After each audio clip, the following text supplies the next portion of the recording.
Bonjour à toutes, bonjour à tous. Nous nous voyons aujourd'hui pour la 19e fois et nous vous remercions pour votre patience.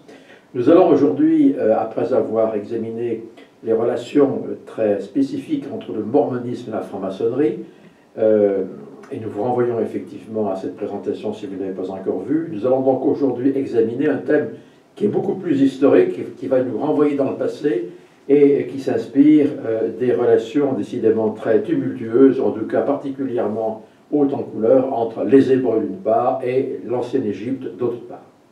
Alors, chacun de vous se souviendra, en tout cas pour ceux qui ont plus de 60 ans, c'est le cas de votre serviteur, du fameux film de Cecil B. DeMille, Les 10 Commandements, qui fut tourné, je crois, en 1956, et qui mettait donc aux prises Charlton Heston dans le rôle de Moïse et Yul Brynner dans le rôle de Ramsès II. Cecil B. DeMille avait tout simplement emboîté le pas à la considération générale de l'époque, à savoir que les Hébreux avaient quitté Moïse sous la conduite donc, de ce grand dirigeant spirituel, avaient quitté l'Égypte, pardon, sous la conduite de Moïse, mais ceci sous le règne du pharaon Ramsès II.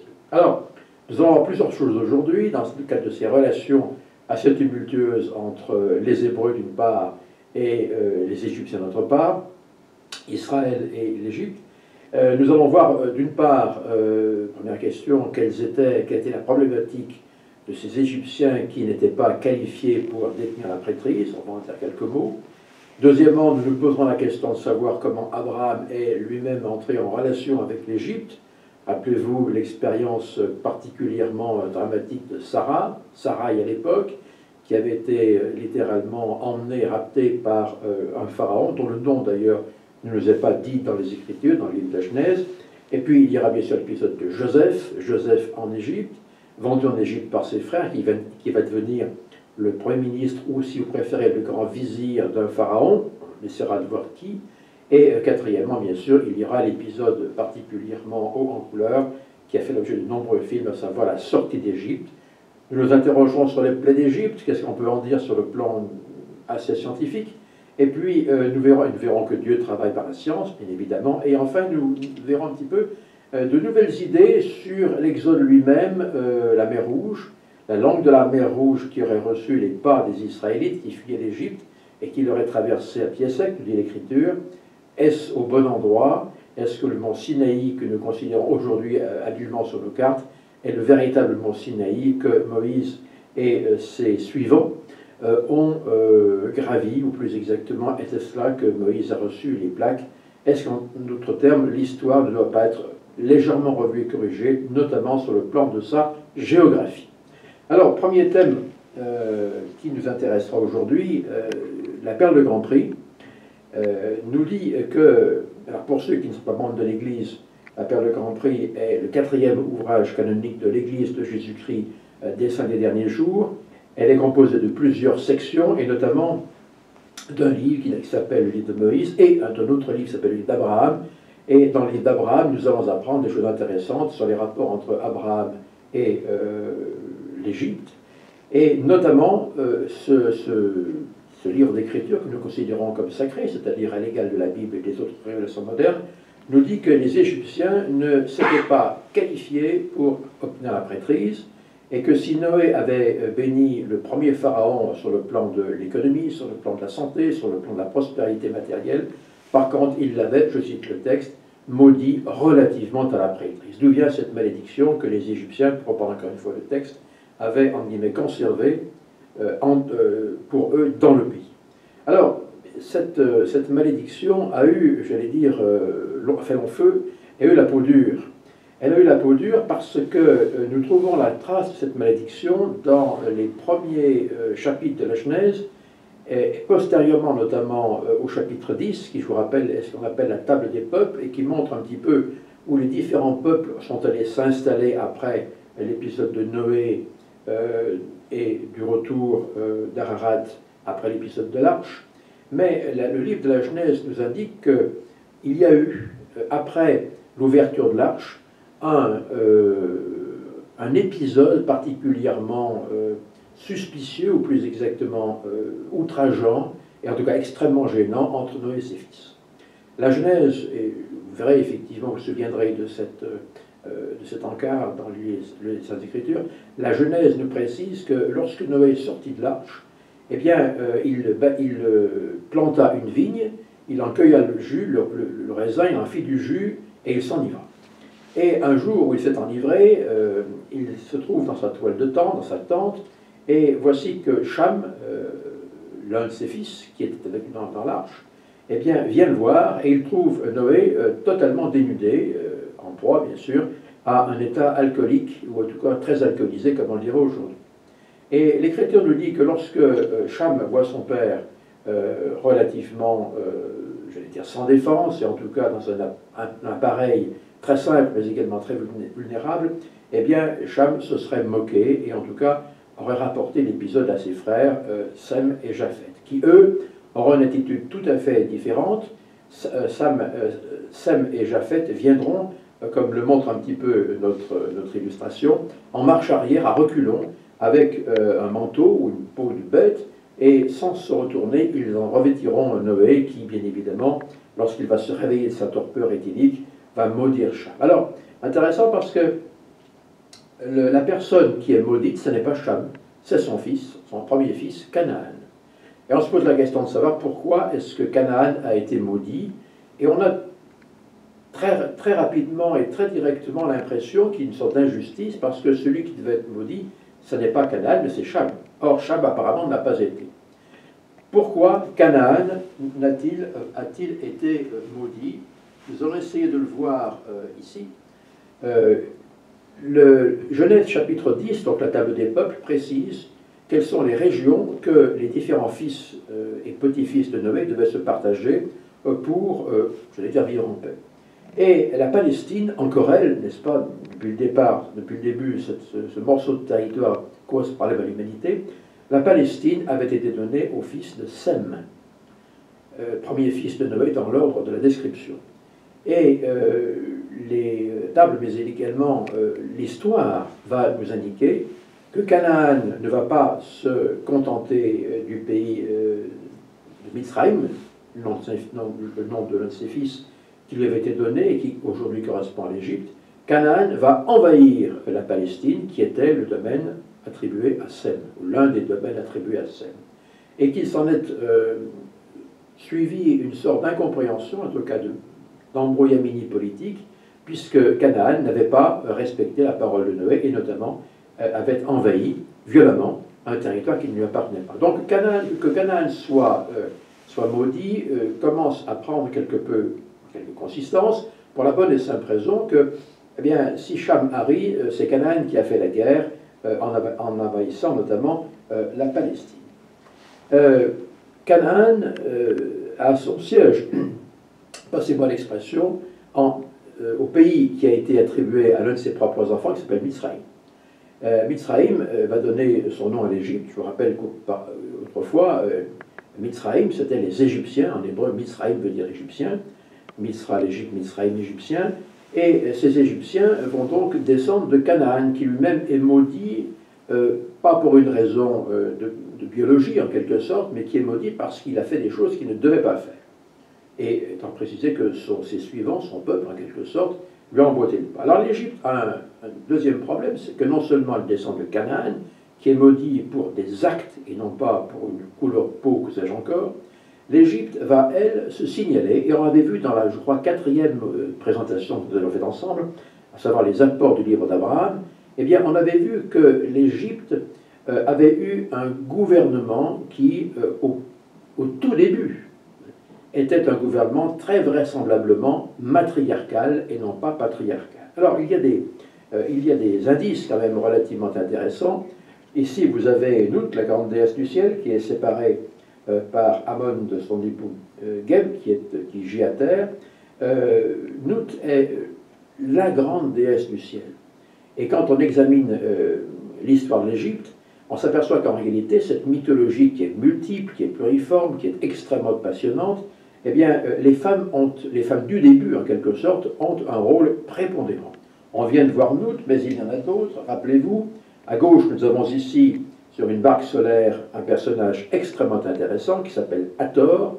Et cet Hathor revient d'ailleurs dans une figure qui nous est tout à fait familière en tant que membre de l'Église, à savoir le facsimilé numéro 2, où l'on voit cette même Hathor dans la partie centrale haute et droite, pardon.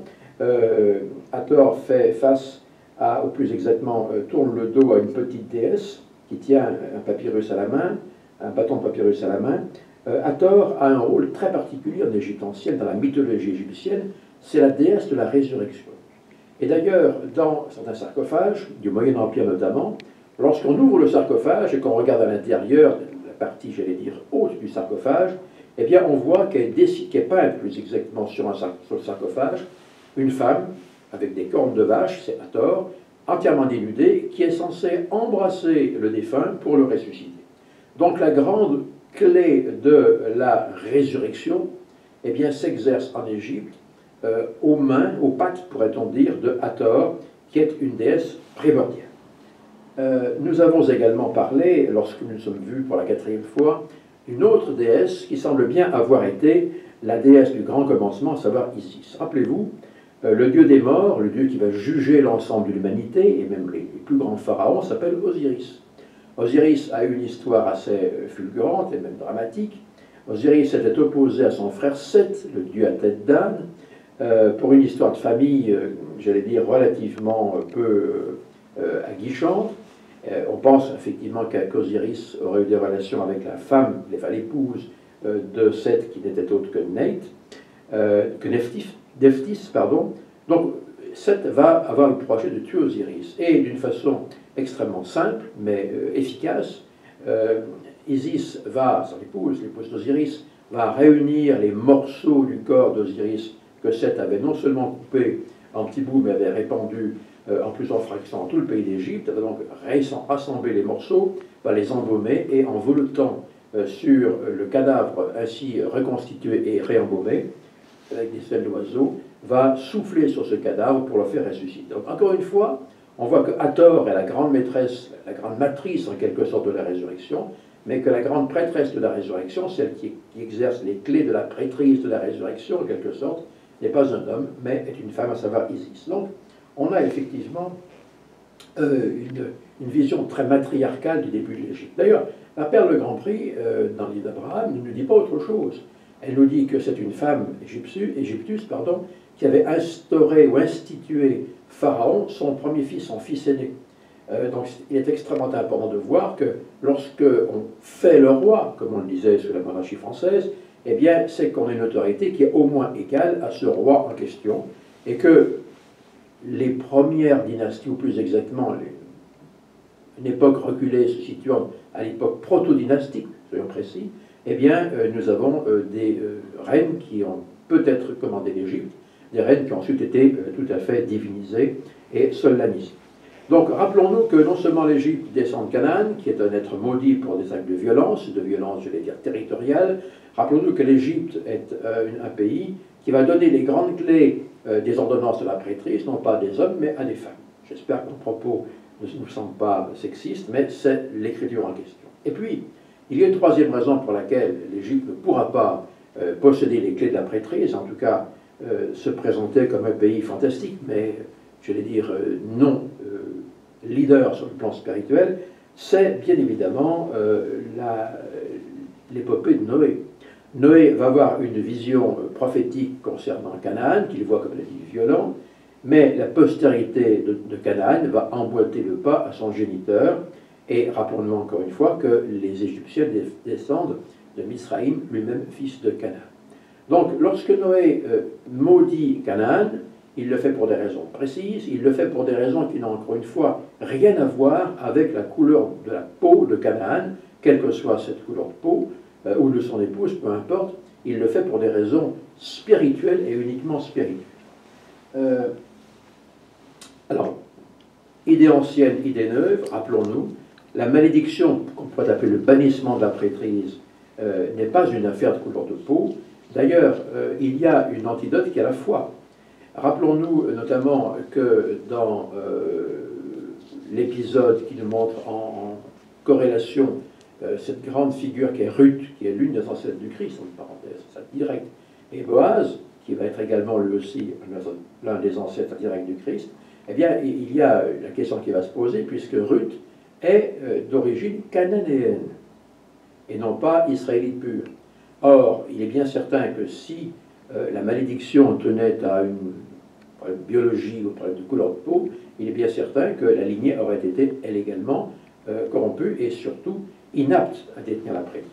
Alors qu'en fait, le Christ vient d'une lignée, par Ruth notamment, qui est certes cananéenne, mais étant précisé que Ruth va faire preuve d'une foi extraordinaire, cet extraordinaire degré de foi va l'affranchir de la malédiction spirituelle de Canaan. Donc, encore une fois, la couleur de la peau d'un individu ne lui assure ni avantage ni désavantage. On a ici affaire à des bénédictions ou des malédictions paternelles venant de Noé, et également d'attitudes de descendants de personnages célèbres, à savoir Canaan, qui eux-mêmes ont été particulièrement en dehors des clous de l'évangile rétabli de Jésus.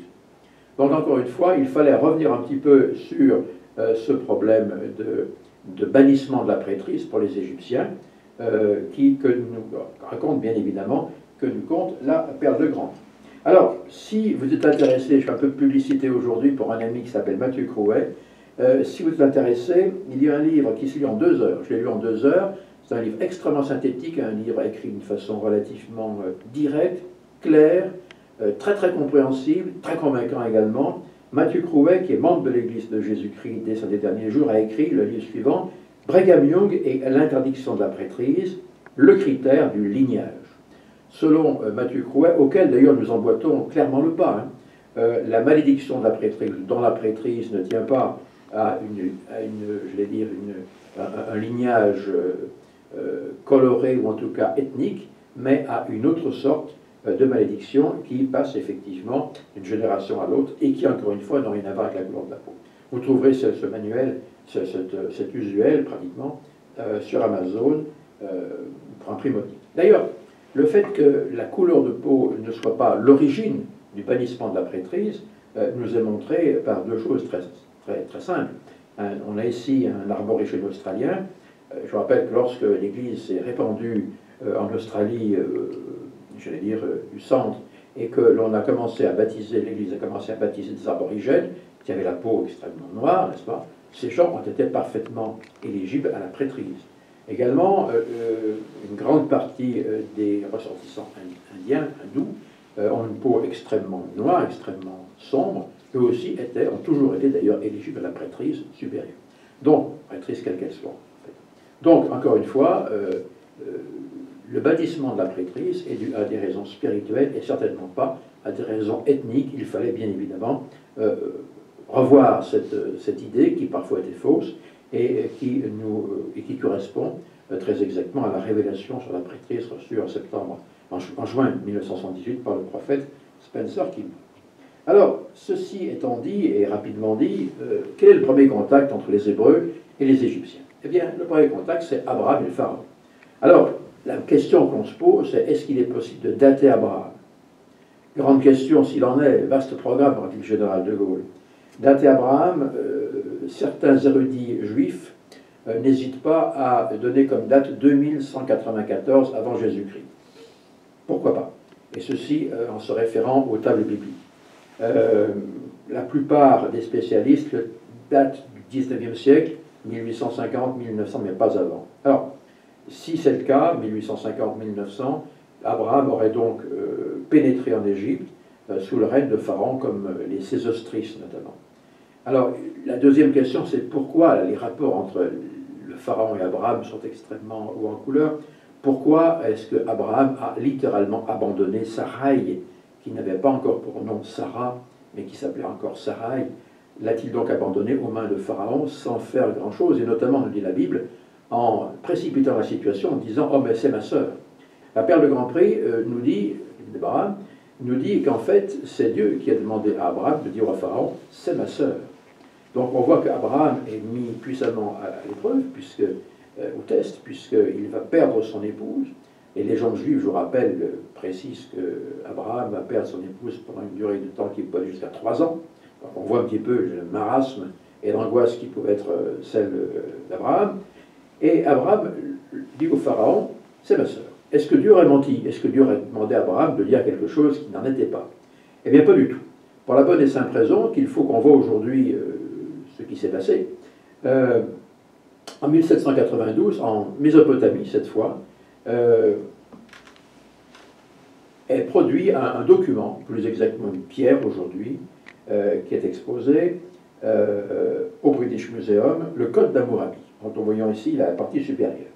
Ce Code d'Hammurabi, Hammurabi est un monarque mésopotamien, va représenter une avancée juridique et humaine assez fantastique, puisque on va examiner les droits des femmes. Oui, à l'époque, c'était déjà dans l'air, les droits des femmes, puisque lorsqu'un mari mourait, ou tout simplement répudiait son épouse, l'épouse n'avait strictement, en cas de décès du mari par exemple, aucun droit à l'héritage du mari, pour la bonne et simple raison qu'elle n'entrait pas véritablement dans la famille du mari au mariage. Ce qui fait qu'à la mort du mari, eh bien, elle se retrouvait seule, sans droit aucun sur le patrimoine qui n'était pas commun, mais qui était uniquement propriété du mari, et entourée de ses enfants. Si sa belle famille ou sa propre famille existait encore, mais ne voulait pas la recevoir, elle n'avait plus qu'une seule solution, la prostitution. Donc on voit qu'effectivement, ce code d'Hammurabi va apporter quelque chose. Quel est ce quelque chose? Il précise que lorsqu'une femme se marie avec un homme, elle devient non seulement sa femme, mais également elle va devenir sa sœur.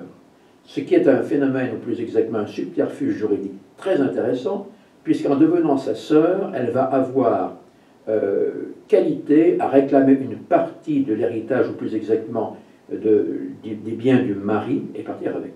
De sorte que si elle est laissée en blanc, en quelque sorte, par sa propre famille, parfois morte, ou la famille du mari, qui est également parfois décédée, eh bien, elle peut revendiquer une partie de la fortune du mari, ou des biens du mari, s'il n'est pas riche notamment, en tant que sœur. Donc c'est un lien de famille qui est ajouté au lien purement conjugal ou matrimonial, qui permet à la femme de récupérer quelques biens. Et lorsque ce mécanisme va être mis en œuvre vers le XVIIIe siècle avant Jésus-Christ en Mésopotamie, pays dont provient Abraham, je vous le rappelle, eh bien, lorsqu'une femme se marie, elle devient sœur de son mari. Et lorsqu'un mari présente sa femme, eh bien, il lui présentera sa sœur.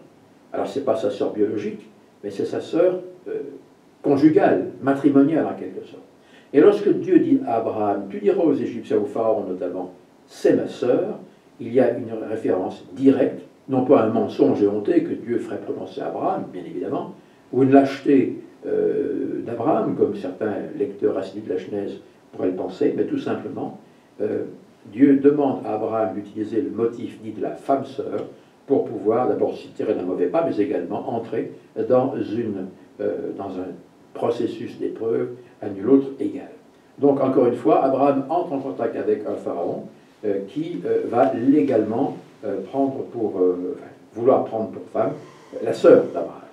Les légendes juives hébraïques israéliennes sont relativement intéressantes, puisqu'elles nous disent que lorsque Pharaon a voulu approcher physiquement Sarai, eh bien, des ulcères sont apparus sur le corps de ce pauvre monarque, et que son royaume est allé en pleine décadence, et en tout cas a été agité par des soubresauts politiques terribles, de sorte que les sages de Pharaon lui ont indiqué que quelque chose se passait, que ce quelque chose pouvait avoir quelque chose à voir avec Sarai, et le Pharaon a donc renvoyé avec perte et fracas Sarai à son mari en disant « Pourquoi m'as-tu trompé ?» etc. Donc, on voit que Dieu utilise le thème de la femme sœur, et qu'au moins on a un problème de moins avec cette lâcheté apparente d'Abraham, qui n'est pas la sienne, mais également l'utilisation, donc ce motif de la femme sœur, qui explique beaucoup de choses. Donc ça nous a permis de revoir un petit peu le code d'Hammurabi, même ne serait-ce que pour le survoler. L'appel de Grand Prix, notamment le facsimilé numéro 3, ou dit numéro 3, nous montre Abraham, alors, en utilisant des motifs typiquement égyptiens, de la mythologie égyptienne, l'auteur a voulu utiliser ces motifs pour signifier une pensée spirituelle particulière, à savoir Abraham sur le trône. Abraham sur le trône, enseignant les grands principes de l'éternité et de l'astronomie à Pharaon. Alors, on ne va pas revenir sur le facsimile numéro 3, ce n'est pas le sujet d'aujourd'hui, peut-être un autre jour, mais pas aujourd'hui. Abraham a-t-il été un grand astronome? a-t-il été, j'allais dire, avec les mesures et avec les besoins et les moyens de son temps, quelqu'un qui s'intéressait aux étoiles.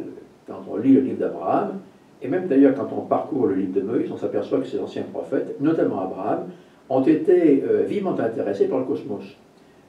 Dieu montrant le cosmos organisé qu'il avait créé à ces deux prophètes, notamment à Abraham. Alors comment est-ce qu'on sait qu'Abraham a été ce grand astronome, ou en tout cas ce grand passionné d'étoiles, que nous compte la perle de Grand Prix? Est-ce qu'il y a un lien historique, ou plus exactement quelconque, entre ce que nous dit la perle de Grand Prix, d'une façon extrêmement gratuite, apparemment, et deuxièmement, le personnage d'Abraham? Est-ce que la perle de Grand Prix a un quelconque fondement historique? Alors, le fondement historique, nous le trouvons en grande partie chez Flavius Joseph. Flavius Joseph était un être exceptionnel, un juif, qui vivait au 1er siècle après Jésus-Christ, qui a dirigé, ou en tout cas qui a commandé la place forte de Jotapata en Galilée, lorsque, en 66, les Juifs se sont rebellés contre les Romains. Et Flavius Joseph, on ouvre une parenthèse, mais c'est intéressant à voir, Flavius Joseph a donné les clés de la ville à Titus, en disant, écoutez, à Vespasien, pardon, en disant je me rends, en sachant que la ville allait être passée au sac et au pillage. Et Flavius Joseph a été extrêmement inspiré en disant je me rends pour une bonne et simple raison, c'est pas parce qu'on est les moins forts, mais parce que je me rends à quelqu'un qui va devenir empereur. Vespasien n'était pas empereur à l'époque, il était simplement général d'une des légions qui était stationnée en Palestine. Et Vespasien qui entend ceci, il se dit mais c'est extraordinaire, puisque dans la famille de Vespasien, il y avait une vieille légende qui disait qu'un des membres de cette même gens, cette même famille au sens large du terme, deviendra empereur. Et donc Vespasien va donc prendre, j'allais dire non pas en grippe, mais en amitié, Flavius Joseph, qui va devenir l'écrivain officiel de toute la campagne de Jérusalem, n'est-ce pas? Lorsque la ville va tomber, Flavius Joseph est à l'extérieur, il écrit, etc. Et il deviendra donc l'un des historiens de la gens Flavia, la grande famille des Flavius. Et ce Flavius Joseph nous dit que Abraham était effectivement quelqu'un qui était passionné d'astronomie et que les Égyptiens tiennent plus exactement leur connaissance astronomique d'Abraham. Les Égyptiens n'auraient rien inventé, mais auraient effectivement été influencés par Abraham sur le plan de la connaissance des étoiles, des astres, etc. Et lorsque les Grecs, bien plus tard, au 5e, 6e, 7e siècle, feront leur grand voyage initiatique en Égypte, pour prendre des prêtres égyptiens les mesures astronomiques qui ont servi notamment à construire notamment les pyramides, eh bien ils ne savaient pas qu'en fait ces mesures astronomiques n'étaient pas proprement égyptiennes ab initio, depuis le départ, mais étaient éventuellement abrahamiques. Donc Abraham est effectivement à l'aise à la cour de Pharaon pour la bonne et simple raison qu'il enseigne des principes qui intéressent tout le monde et qui sont maintenant attestés par notamment Flavius de Joseph. Vous verrez notamment, si vous avez du temps, non pas à perdre, mais à investir, le livre, une très bonne traduction d'ailleurs, des Antiquités juives, chapitre 7 et chapitre 8, un gros bouquin, qui nous raconte Abraham enseignant les principes de l'astronomie en Égypte, donc Antiquités juives, chapitres 7 et 8. C'est un livre à lire pendant les vacances, pendant le confinement, je vous le recommande. Voilà donc ce qu'on pouvait dire rapidement sur Abraham et le Pharaon, simplement pour dire qu'Abraham entre en Égypte d'une façon extrêmement étrange, mais sur l'ordre de Dieu, avec la théorie et le syndrome de la femme sœur, mais également va devenir ce grand architecte, ou plus exactement ce grand architecte de connaissance, et va enseigner les Égyptiens quant à l'astronomie. Deuxième contact, qui est un contact un peu plus, j'allais dire, précis, puisqu'on a plus de textes, c'est Joseph. Alors, on se rappelle, bien évidemment, comment l'histoire a commencé. Joseph est donc vendu comme serviteur, comme esclave, à un homme qui s'appelle Potiphar. Potiphar, en égyptien, Pat Apara veut dire celui qui est donné, celui qui est consacré à, au dieu Ra, Pat Apara, pardon. Et ce Pat Apara, ce Potiphar, eh bien, il a une femme qui est extrêmement aventureuse et qui va tout simplement s'accrocher aux vêtements de Joseph en disant « viens avec moi ». Est-ce que ceci est réaliste? Oui, bien sûr, c'est réaliste. Non seulement parce qu'on a le texte, mais parce que la tradition, notamment hébraïque, faisait de chaque femme égyptienne, beaucoup de femmes égyptiennes, et mon propos était un peu sexiste et je m'en excuse, des mangeuses d'hommes.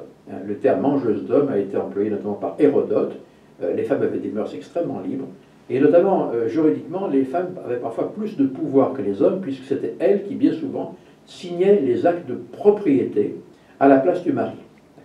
Donc on voit ici que la femme a un rôle prédominant en Égypte, peut-être d'ailleurs parce que les premières teneuses de reines de la civilisation égyptienne sont des femmes, des déesses ensuite, mais l'épisode de Joseph fuyant cette mangeuse d'hommes, eh bien, entre autres, eh bien, est quelque chose de particulièrement réaliste. Alors Joseph, on s'est posé la question de savoir, mais finalement Joseph, qui est accusé de viol, bien évidemment,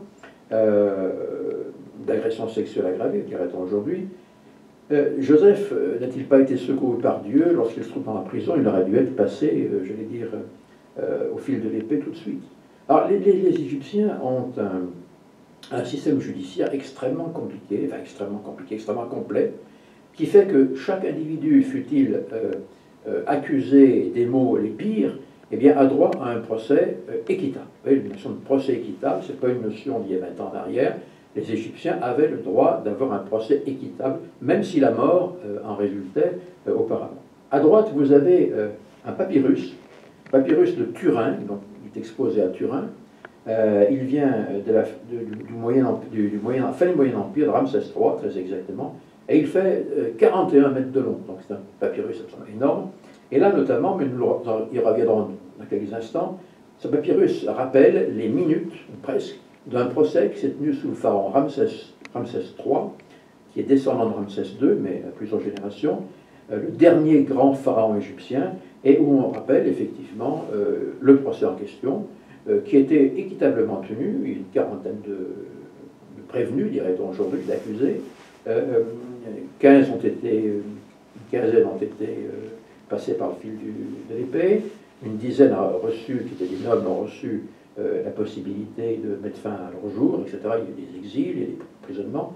C'était un procès relatif à une quarantaine de personnes du harem de Ramsès III qui voulaient mettre sur le trône l'un des fils de Ramsès III, Mentaour notamment, alors que Ramsès III avait désigné quelqu'un d'autre. Donc vous voyez une sorte de problème dans le harem qui s'est traduit par un grand procès, dont on a ici, notamment, parce qu'il n'y a pas uniquement cela dans le papyrus de Turin, on a donc ce papyrus qui consigne une lutte du procès. Donc, un procès équitable. Joseph attendait en prison tout simplement le fait d'être jugé comme tous les autres. Alors, on se pose la question, mais Joseph s'élève ou va être élevé aux plus hautes commandes de l'État? C'est pas possible. C'est pas possible. Pour la bonne et simple raison que les Hébreux et les Égyptiens sont deux races différentes, sont pas une race, en tout cas deux ethnies différentes. Rappelez-vous ce que dit la Bible dans le livre de la Genèse. On nous dit que les Égyptiens et les Hébreux ne mangent pas ensemble. Hein. Assez caractéristique. Et pourtant, Joseph va être élevé au rang de wazir, donc de vizir, donc de premier ministre, d'un pharaon. Comment réconcilier le fait qu'un pharaon légitime, plus exactement, normal, traditionnel, élève auprès de lui en tant que Premier ministre, quelqu'un qui, je vais dire, a autant de pouvoir que ou presque, un Hébreu. Car on sait que Joseph, bien sûr, est Hébreu. Alors, sous quel pharaon Joseph a-t-il été promu au rang de Premier ministre? Vizir, aussi. Les spécialistes, les scientifiques, les archéologues, mais également les égyptologues, tout simplement, précisent que Joseph et le clan de Jacob seraient entrés en Égypte, auraient pénétré en Égypte au cours de ce qu'on appelle la deuxième période intermédiaire, c'est-à-dire on est au XVIIIe siècle, XVIIe siècle. L'Égypte est commandée par des pharaons, dans le delta notamment, particulièrement mous, particulièrement dépourvus de vision, des pharaons faibles. Et à partir de ce XVIIIe siècle, le delta du Nil va se remplir d'étrangers, à savoir des gens qui viennent de Palestine, et notamment du pays d'Aram, bien sûr, au-delà des fleuves. Et donc le delta va être composé par une multitude de sémites, qui vont tout simplement, en jouant des coudes, chasser du pouvoir les pharaons légitimes. Et notamment, on parle de l'instauration en Égypte d'une 15e, puis d'une 16e, 17e dynastie. D'où venaient ces gens? Qui sont ces gens-là? On les appelle les Hyksos. La carte nous montre quelques flèches, n'est-ce pas? Le delta du Nil vous voyez, le delta du Nil va donc être littéralement colonisé, sont des gens qui viennent, je vais dire, de l'ouest de l'Empire babylonien, des gens qui ont sûrement été chassés, des peuplades chassés par des gens venant de l'Est, et qui vont donc envahir, d'abord assez paisiblement, ensuite militairement, l'Égypte et s'y imposer. Alors les Hyksos, en égyptien, Eka Kassout, ce qui veut dire les chefs des pays étrangers.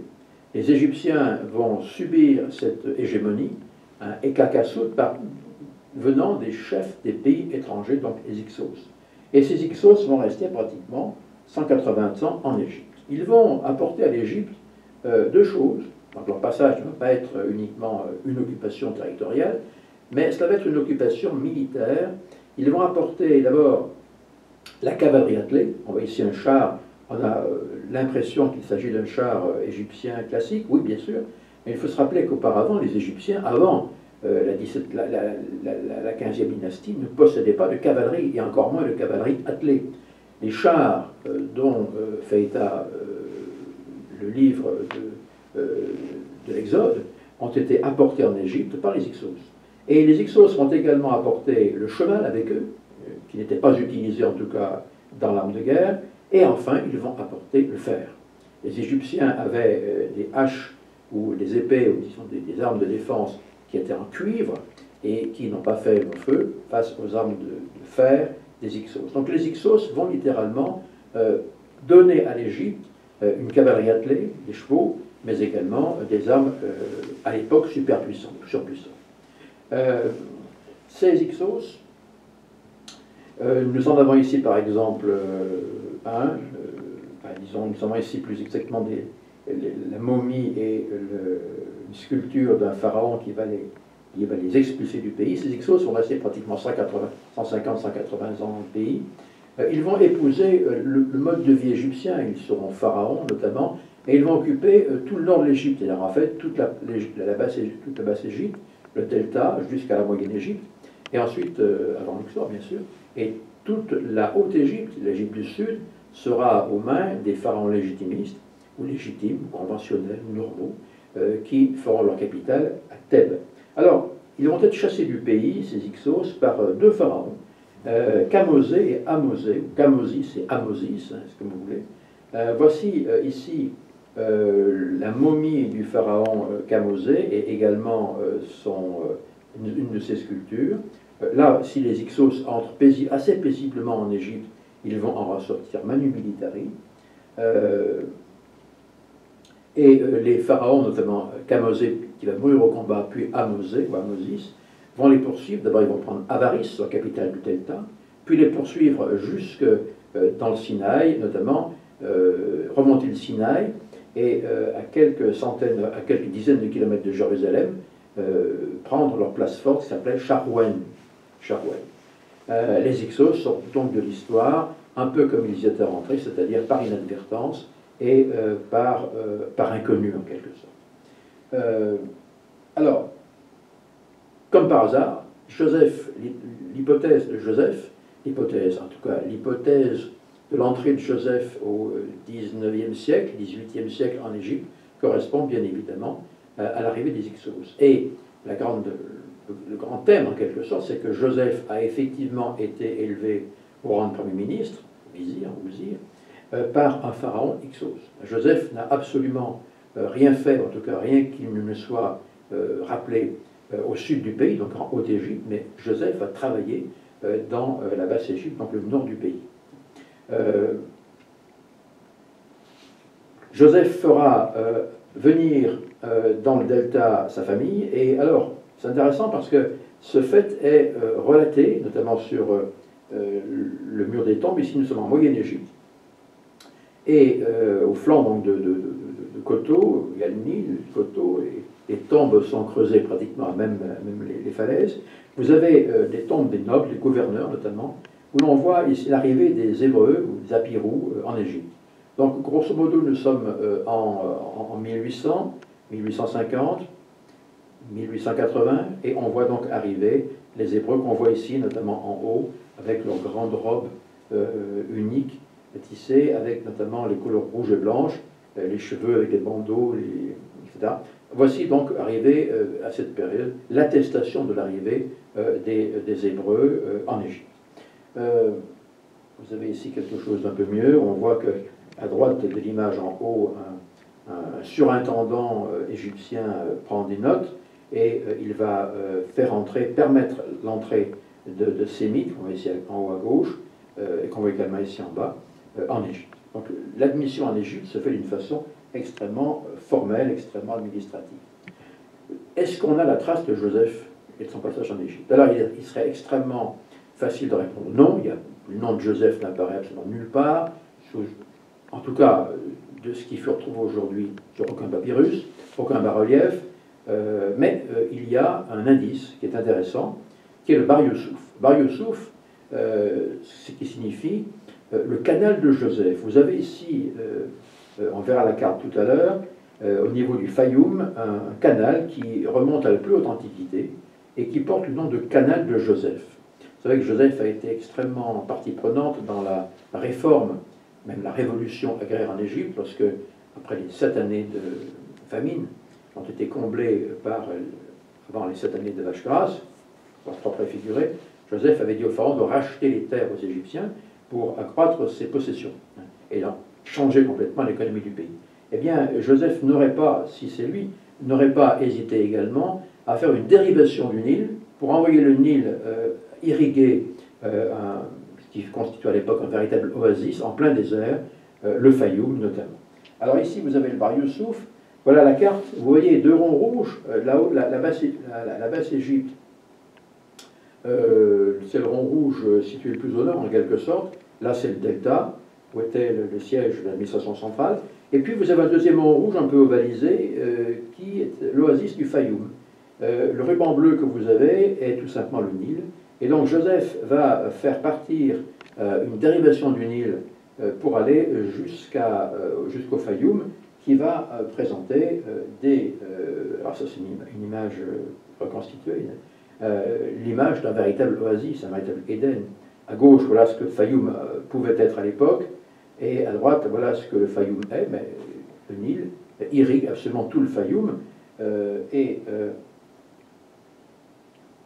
donc on a, je vais dire, la création d'une micro-société, d'une micro-économie qui se portait bien à l'époque, grâce au Bar Youssouf. Donc Joseph pourrait être à l'origine de la construction de ce Bar Youssouf, le canal de Joseph, Bar Youssouf pouvant éventuellement constituer un vestige, un indice de la présence effective de Joseph en Égypte. Il y en a un deuxième qu'il faut voir maintenant, c'est bien évidemment, là on est au sud du pays, vers Assouan, la stèle de la famine. Quoi s'agit-il? L'histoire raconte qu'au temps de Djezer, c'est les premiers temps de l'Égypte, je ne vais pas vous dire les Nessim, mais enfin, je crois que c'est la 6e. Djezer a un premier ministre qui s'appelle un vizir, qui s'appelle Imhotep. Ce nom ne vous est pas forcément très inconnu. Cette histoire, on voit ici cette pierre, nous raconte qu'un jour, eh bien, Djezer, le pharaon, a été averti en songe que cette année allait se passer de sécheresse, au cours desquelles le Nil ne produirait plus son inondation. Et Djezer et son premier ministre, son vizir, Imhotep, ont fait en sorte qu'on remplisse les greniers et qu'on passe ainsi la période de 7 ans. Ça rappelle particulièrement la problématique ou l'expérience que nous compte la Genèse, à savoir les 7 années de vache grasse, puis les 7 années de vache maigre, qui était le songe cette fois de Joseph. Alors, est-ce qu'il y a une corrélation entre la stèle de la famine attribuée à Djezer et les 7 vaches grasses et 7 vaches maigres attribuées à Joseph? C'est possible, parce que l'histoire ne demande pas, je vais dire, la prétention de bien la connaître. Qui que nous soyons, archéologues, égyptologues ou historiens ou autres, peu importe, elle nous réserve son lot de bizarreries et d'éléments inconnus, mais vous remarquerez qu'il y a quand même une corrélation, en tout cas une ressemblance terrible entre l'histoire de Djezer et de son ministre Imhotep, et d'autre part l'histoire du pharaon, dont on ne connaît pas le nom, et de son ministre, son vizir, Joseph. La stèle de la famine rappelle très étrangement une phase de l'Ancien Testament. Alors, on attribue généralement cette stèle à Djezer, Ancien Empire, 6e dynastie. Certains esprits chagrins indiquent que la stèle serait bien plus récente, et notamment aurait pu être éventuellement sculptée à l'époque ptolémaïque, mais ce ne sont effectivement que des versions différenciées des choses. Rappelons-nous simplement que l'essentiel, c'est de voir l'analogie entre les deux histoires, notamment des vaches grasses et des vaches maigres. Joseph et Imhotep étaient-ils la même personne? On a posé la question, personnellement j'en doute terriblement. Imhotep, grand architecte, grand astronome, grand cultivateur, grand réformateur agraire, possède toutes les caractéristiques de Joseph, avec cette différence quand même que Imhotep vit sous Djeser, on est à la 6e dynastie, hein, on est en 2300-2400 avant Jésus-Christ, c'est-à-dire en réalité pratiquement 600-700 ans avant Joseph. Donc les personnages se ressemblent. Imhotep avait été le constructeur de la pyramide, non pas d'une des grandes pyramides, mais de la pyramide à degré de Saqqara, qui se trouve non pas sur le plateau de Gizeh, mais sur le plateau de Saqqara, et dans laquelle qui était destiné à être le tombeau de son maître et pharaon Djeser. Cette pyramide, je crois, ne se visite plus. Elle pouvait se visiter encore en 1980. La question qu'on pose à propos de Joseph, c'est son épouse. Le texte nous dit que Joseph a épousé Asnath ou Asénath, dont le père, donc le beau-père de Joseph, est souverain sacrificateur, ou plus exactement grand prêtre, de On. On, c'est Héliopolis, dans le delta du Nil, donc, qui est la capitale dans laquelle on révère le dieu Amon, Amon-Ra, enfin, pas encore Amon-Ra, mais Amon en tout cas. Donc, Joseph aurait-il contracté un mariage hors alliance abrahamique? Rappelez-vous ce qui s'est passé lorsque son ancêtre, son grand-père, Isaac, pardon, a voulu épouser quelqu'un. Eh bien, son propre père, Abraham, a envoyé, je crois que c'est Eliezer, aller trouver la famille mésopotamienne pour trouver une femme, qui était Rebecca, mais on a fait ce grand voyage extrêmement périlleux, extrêmement dangereux, pour trouver une femme qui venait du stock génétique de la famille de Sem. Il fallait épouser une Sémite. Alors, effectivement, ici, on épouse une Mitzraïm, on épouse une Cananéenne. Alors, la question que nous avons abordée sur à propos des Hyksos résout notre problème. C'est que toute administration qui va régir au temps de Joseph, dans 18e, 19e, enfin 18e siècle avant Jésus-Christ, le sud de l'Égypte, ce n'est pas des Égyptiens de souche. Ce sont des Égyptiens importés, ce sont des Hyksos. Ce sont donc des Sémites. Les Hyksos sont des Sémites. Donc lorsque Joseph épouse Asnath, eh bien il n'épouse pas une Égyptienne de sang, il épouse en fait une princesse sémite égyptianisée. C'est extrêmement important. Asnath, les Hyksos se sont moulés dans le modèle culturel égyptien. Asnath veut dire donner ou don de la déesse Neit, qui est une déesse principale, déesse de la guerre notamment. Donc lorsque Joseph épouse Asnath, il n'épouse pas une princesse païenne, il épouse en fait une sémite. Et l'histoire indique qu'en réalité, la maison d'Asnath se serait convertie à la vraie foi, donc à la foi de Joseph.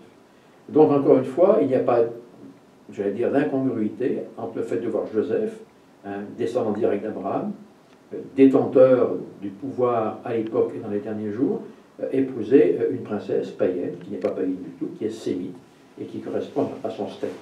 Alors rappelons-nous que tous ces gens, le pharaon de Joseph, son épouse et son beau-père sont des sémites. Donc les sémites sont des gens qui récoltent leur bénédiction par rapport, via Sem, et qui ne sont pas concernés par la malédiction de Cham-Canaan, donc ils n'ont pas de malédiction, et enfin que, selon la légende juive, Asnath se serait en plus converti à la vraie foi. Il se leva, dit le texte, un pharaon qui n'avait pas connu Joseph. Alors on peut aujourd'hui assez mettre en lumière et en exergue ce moment particulier. Lorsque Kamosé et Amosé expulsent les Hyksos d'Égypte, puis du Sinaï, eh bien, il est bien certain que tout ce qui est sémite devient bête à chagrin. Et que j'allais dire, la période qui va s'en suivre est une période peut-être d'esclavage, en tout cas d'ostracisme par rapport à ces gens qui sont restés, qui sont les Hébreux, mais qui sont sémites et qu'on va assimiler aux Apirous, on va assimiler Apirous hébreux, qu'on va également assimiler aux descendants des Hyksos restés en Égypte.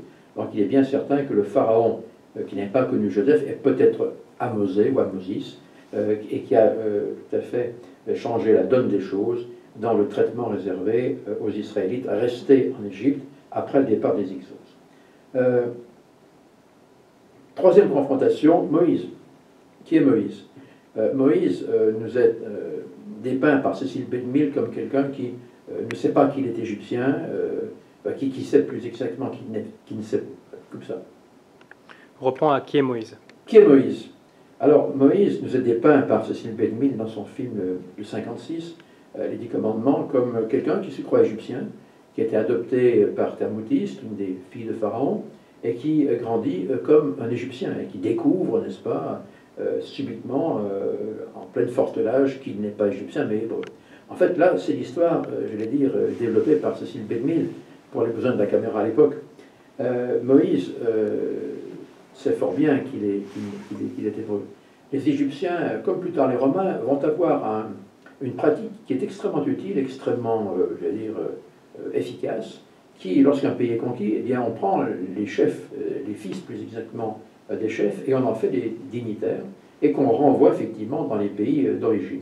Ils servent d'intermédiaires, ils servent d'interprètes, ils servent de diplomates, chefs locaux, donc ils stabilisent en quelque sorte la politique romaine ou égyptienne dans le pays d'origine. Eh bien Moïse, il obéit à cette même logique. Moïse est un sémite, un hébreu, qui, nous dit Flavius Joseph, encore Flavius Joseph, vous l'avez remarqué, va être non seulement accepté à la cour de Pharaon, mais également devenir un général de Pharaon. Flavius Joseph, dans l'Antiquité juive, nous dit que Moïse a été un général qui a combattu, qui a mené les armées du Pharaon de l'époque, en Nubie notamment, pour réprimer une révolte en Nubie. Donc Moïse est un hébreu, qui sait qu'il est hébreu, qui est au service de l'Égypte, et qui est un grand général au service du Pharaon. Alors, Moïse porte un nom très égyptien, hein, c'est Moshe, c'est de l'hébreu, mais Moses, qui a donné Moses en anglais ou Moïse en français, est un nom très hébreu. Moïse vient de l'égyptien Moses ou Mosé, qu'on retrouve dans Kamosé ou Amosé, ou bien alors de Messès, qu'on retrouve dans Ramsès. Alors certains ont posé la question, mais est-ce que Moïse était un nom complet? Si Moïse, Messès, Mess, Mosé, veut dire celui qui vient de, celui qui est donné par, eh bien le nom Moïse, aurait donc été un nom assez incomplet, et certains ont éventuellement, imaginé, mais ce n'est qu'une imagination, que le nom complet de Moïse peut être Api-Moses ou Api-Messès, à savoir celui qui est donné par Api, Api étant notamment le dieu du Nil.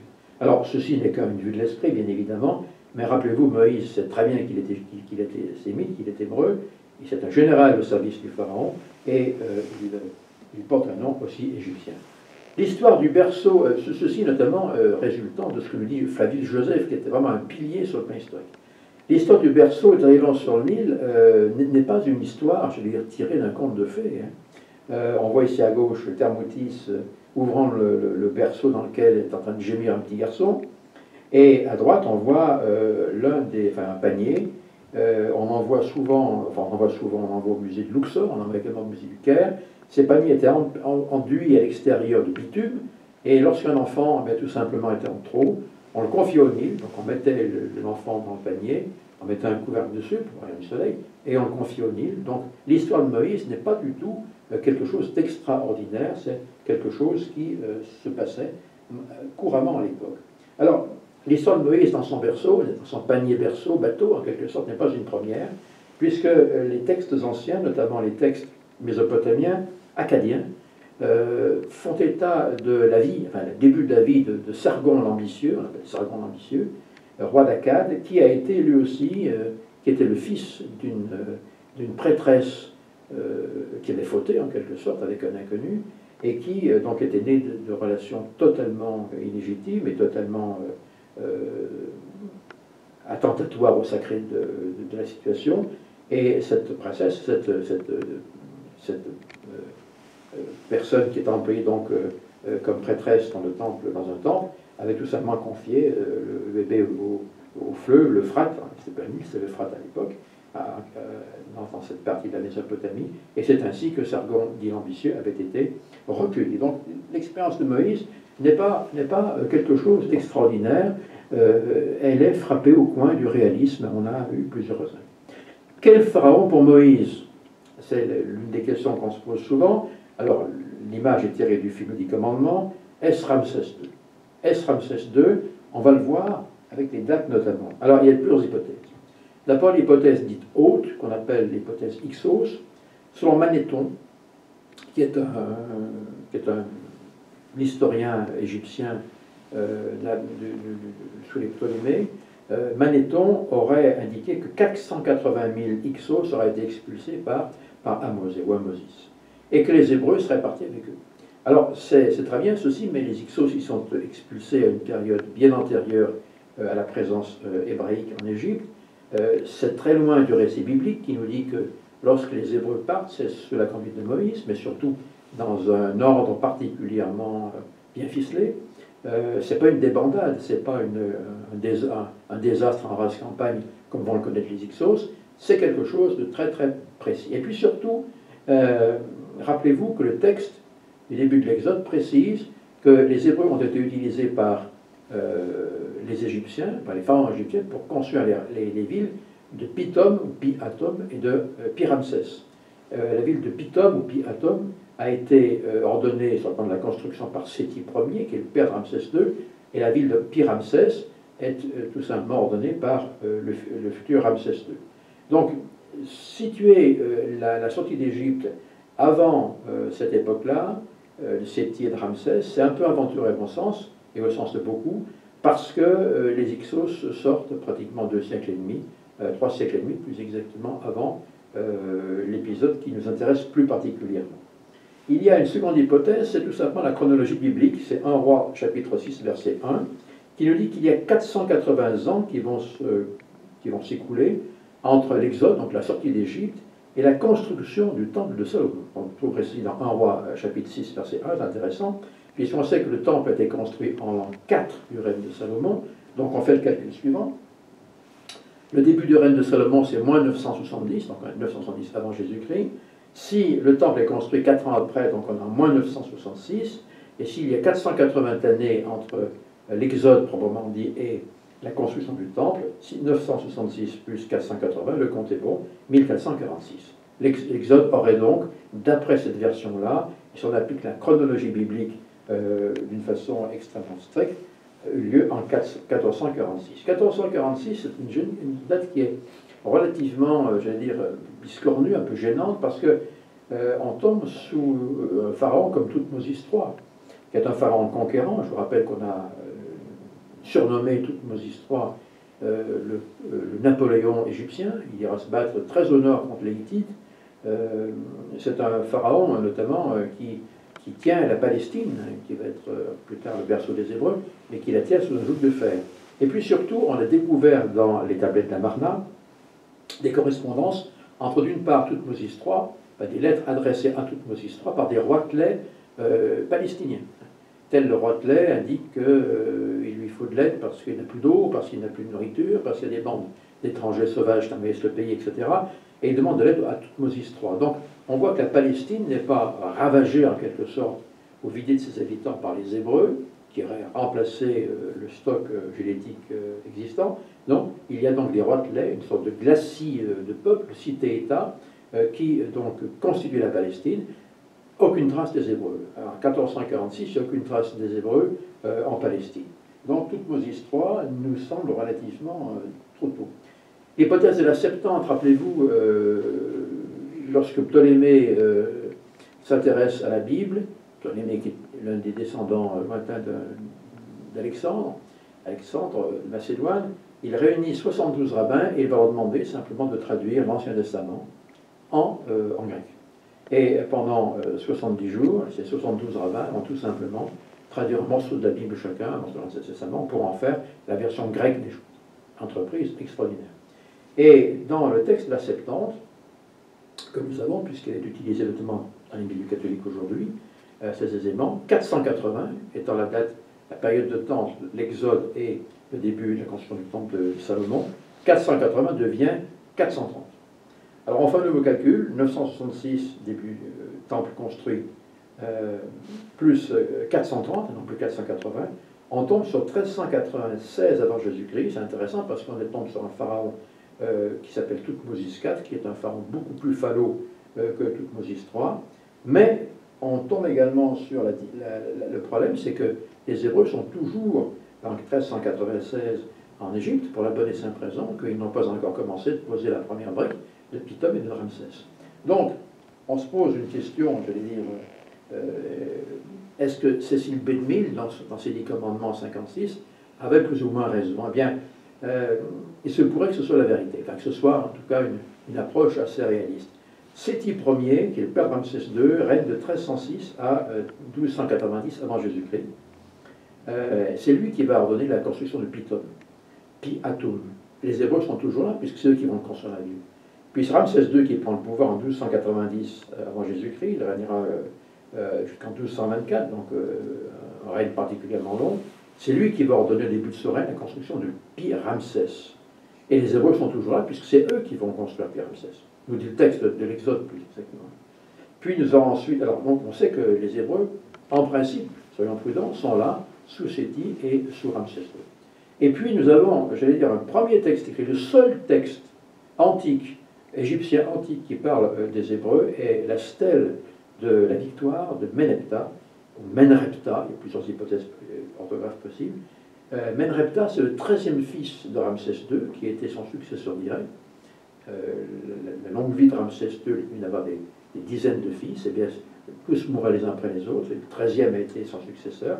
Il règne à partir de 1224, et en 1218, donc en 6 de son règne, il érige une stèle de la victoire, et il nous dit ceci, voici donc la stèle de Menreptah, ou Mereptah, comme vous le désirez, et dans donc, le texte, il nous dit, on parle pour la première fois d'Israël en tant que peuple constitué, Israël est détruit, sa semence est anéantie de la surface de la terre. Donc, c'est intéressant parce que sous Ramsès II, ils sont encore là, et sous Menreptah, ils forment un peuple, je vais dire, hors Égypte, hors de l'Égypte, et qui a dû prendre une déculottée sanglante, dont personne n'a fait état, en tout cas personne chez les Hébreux.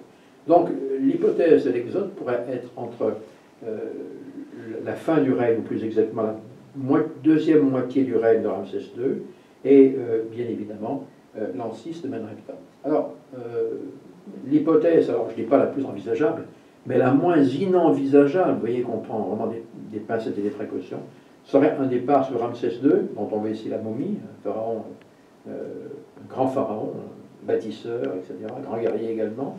C'est lui qui ira se battre contre les Hittites à Kadesh, grand conquérant. Ramsès II, peut-être dans la dernière partie du règne de Ramsès II. Je vous rappelle que le dernier grand pharaon sera Ramsès III.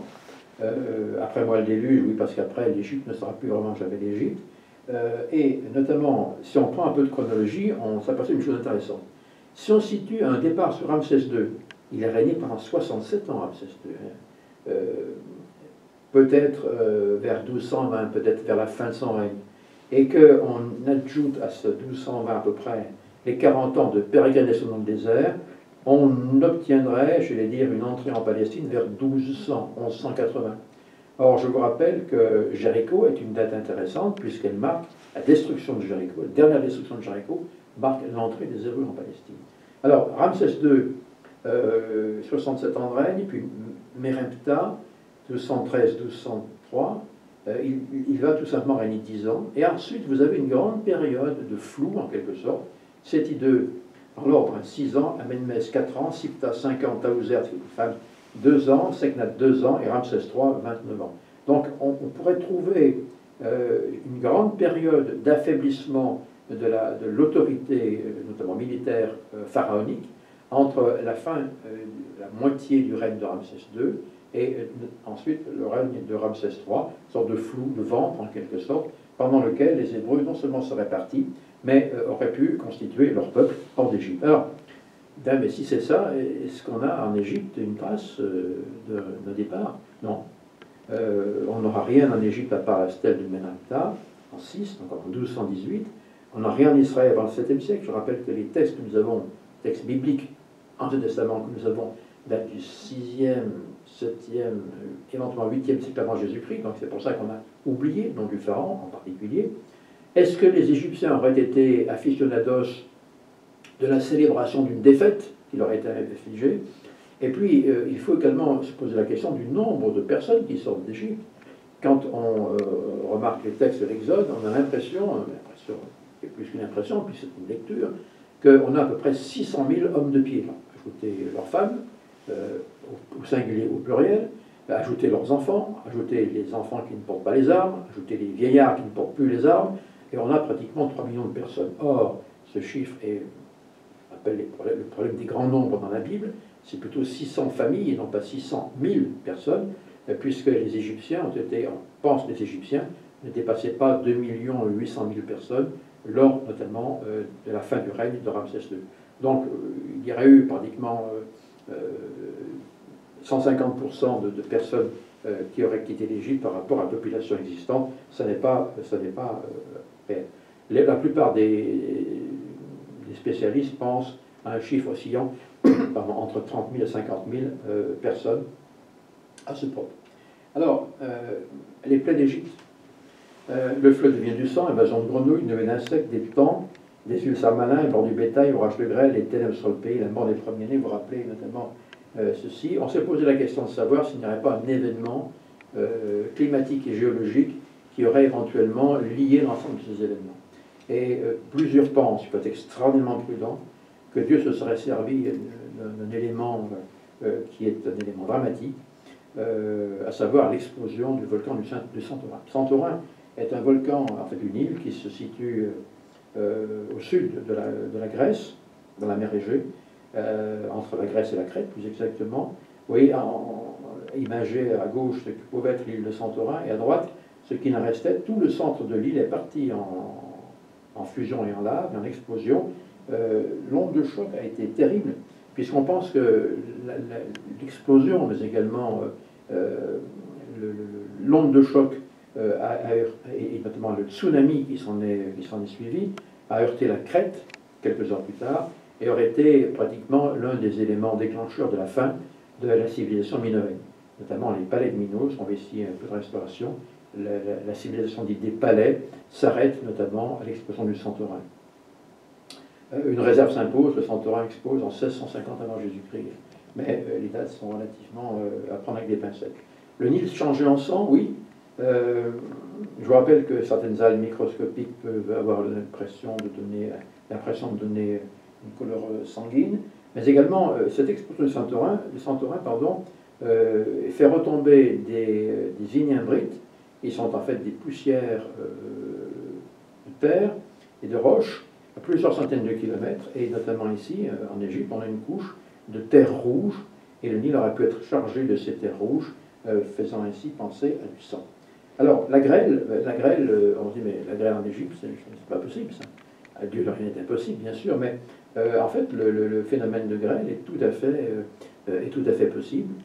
On en a vu en Égypte, rarement on en a vu, et notamment lorsque vous avez des masses d'air chaud, je pense au Santorin, mais des masses d'explosion, qui se propagent en haute altitude, eh bien, vous avez des concrétions de grêle qui s'abattent sur la Terre. Donc, encore une fois, certains ont pensé que le Santorin pourrait être à l'origine de la chute de ces grêlons. Les ténèbres, ici vous avez une vision.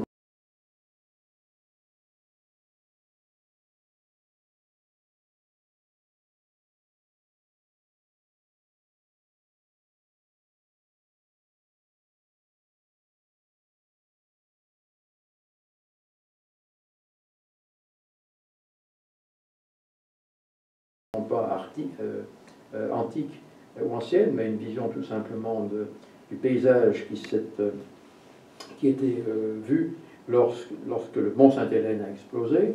La poussière fine couvrait l'ensemble de la végétation.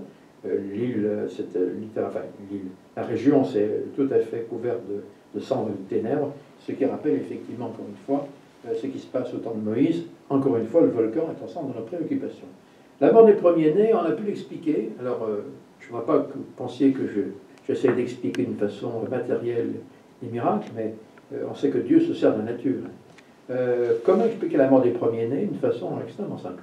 Vous vous rappelez qu'un orage de grêle, Dieu envoie un orage de grêle pour détruire les récoltes égyptiennes, le bétail meurt, et lorsque les épis de blé sont atteints par la grêle, on voit ici un exemple à droite, eh bien ils prennent ce qu'on appelle le cancer du blé. Et ce cancer du blé est en fait une maladie, un charbon, et lorsqu'il est absorbé en quantité même petite, il produit le mort de l'individu. Alors lorsqu'on voit mourir le bétail, lorsqu'on voit que les réserves de blé sont réduites à zéro parce qu'il n'y a plus de champs, il n'y a plus de blé, qu'est-ce qu'on fait? Alors les Égyptiens ont une façon de perpétuer leur espèce qui est extrêmement simple, dans telles circonstances, conditions. On prend ce qui reste de nourriture, on le partage dans les membres de la famille, mais le premier-né qui a porté le nom de la famille, non le père, et qui va notamment assurer un culte à son père après sa mort, eh bien on reçoit une double portion. De sorte que les premiers-nés auraient reçu une double portion de cet épi, de ce grain cancérisé en quelque sorte, charbonné, et on serait mort. Alors, ça n'explique pas bien sûr qu'en une nuit, les premiers-nés seraient morts. J'ouvre une parenthèse pour dire que c'est par et après la mort des premiers-nés égyptiens que vient la délivrance du peuple d'Israël. Donc encore une fois, les premiers-nés, gardons un petit peu la relation, les premiers-nés égyptiens vont produire le salut du peuple hébreu. De même qu'un premier-né va produire le salut de son peuple spirituel. Je vous ai mis ici une image qui est tirée du film La Passion du Christ de Mel Gibson. Rappelons-nous, les premiers-nés ont toujours été vus comme un fait déclencheur dans le fait du salut. Alors, Moïse et Coadis Moïse, Coadis Moses, où vas-tu Moïse? Moïse, nous dit le texte, va passer la langue de la mer Rouge. La langue de la mer Rouge, et c'est là que, vous voyez un petit peu le Sinaï, une langue occidentale, une langue orientale. La langue occidentale, bien tout simplement, va donner ensuite sur le canal de Suez. C'est là où l'Axamer, que Moïse serait passé, et que Pharaon aurait été arrêté par les eaux qui reprenaient leur place. En fait, aujourd'hui, de plus en plus de scientifiques précisent qu'on n'en est plus très sûr. On ne sait pas quelle mer Rouge a été traversée par Moïse. Ça pourrait très bien être l'autre mer Rouge, l'autre langue de la mer Rouge, plus à l'est, à savoir cette mer Rouge qui vient mourir dans le golfe d'Aqaba, Aqaba en Jordanie et Eilat en Israël. Est-ce que Moïse a passé la langue orientale ou la langue occidentale de la mer Rouge? Quelle langue de la mer Rouge? Vous voyez un petit peu Aqaba Eilat sur la langue orientale de la mer Rouge. Est-ce que c'est là que Moïse serait passé? Alors, il faut faire connaissance avec un vieux routier de la chose, Ron Wyatt.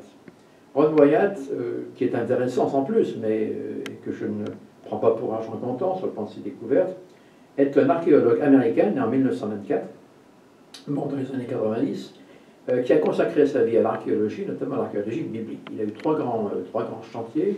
D'une part, il a eu le chantier de l'Arche de Noé, qu'il dit avoir découverte. Deuxièmement, l'Arche d'Alliance, qu'il cherchait il y a 30 ans encore. Et troisièmement, le passage de la mer Rouge. Ron Wyatt était un membre de la mouvance protestante, d'une grande sincérité d'ailleurs, et qui a consacré sa vie à ces trois chantiers, notamment ces trois chantiers. Alors on en voit effectivement une photo ici. Je me suis précipité sur Internet, parce que j'ai découvert le personnage, pour voir tout le mal qui pouvait être dit de lui. J'étais tout à fait intéressé, interloqué de voir que personne n'avait osé critiquer ses travaux. Ron Wyatt peut se voir décrocher un blâme pour avoir été extrêmement pagailleux et n'avoir pas mis ses notes au propre. Peu importe. Donc d'après Ron Wyatt, on aurait droit à un passage de la mer Rouge au niveau du golfe d'Aqaba, donc la langue orientale de la mer Rouge. Ron Wyatt ne le dit pas sans raison, éventuellement.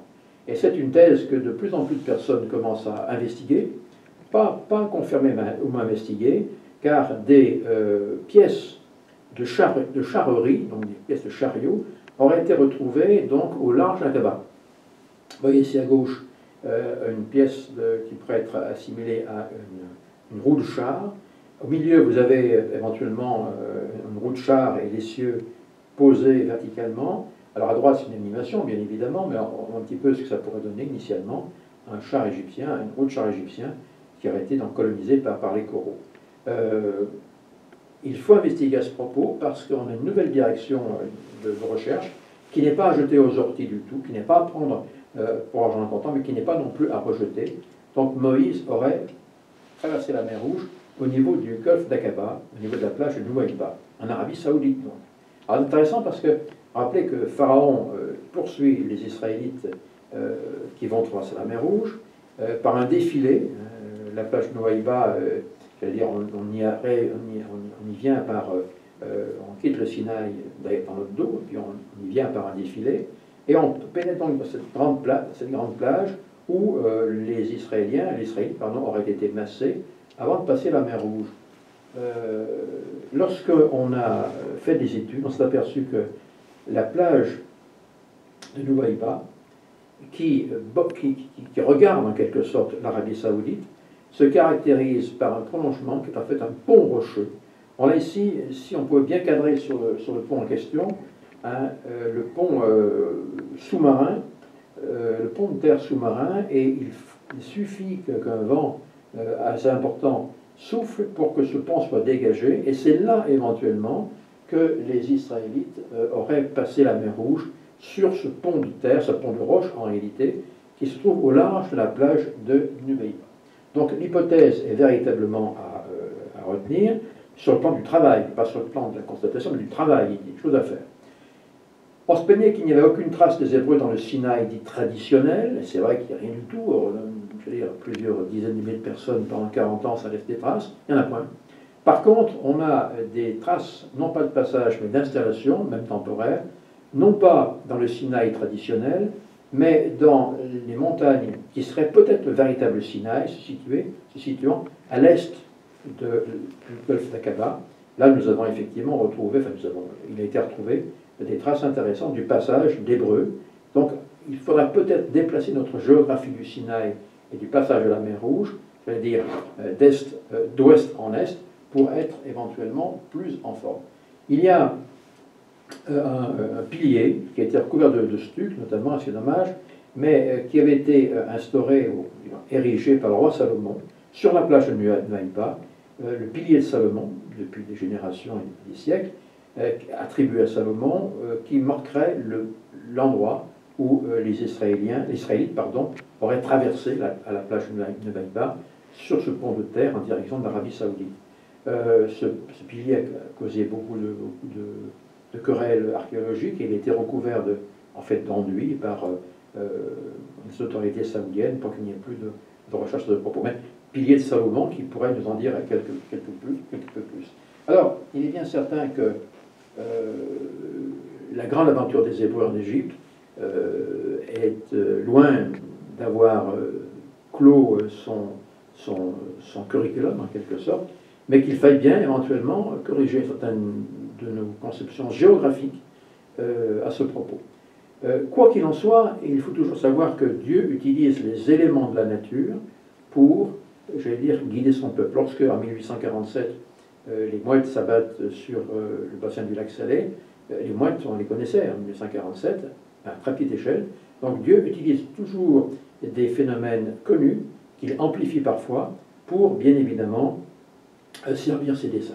Voilà, je voulais simplement revenir sur quelques points de confrontation entre l'ancienne Égypte et l'ancienne Israël. Je pense qu'on a vu quelque chose qui peut être intéressant sur le plan de la géographie. Maintenant, bien évidemment, à vos vidéos, mais également à vos livres. Rappelez-vous, deux livres que j'ai cités, le livre de Frère Couet, mais également les Antiquités juives, les chapitres 7 et 8, notamment de Flavius Joseph, qui vous entraînera au plus profond de l'histoire et de la civilisation hébraïque avec le plus grand des bonheurs. À très bientôt.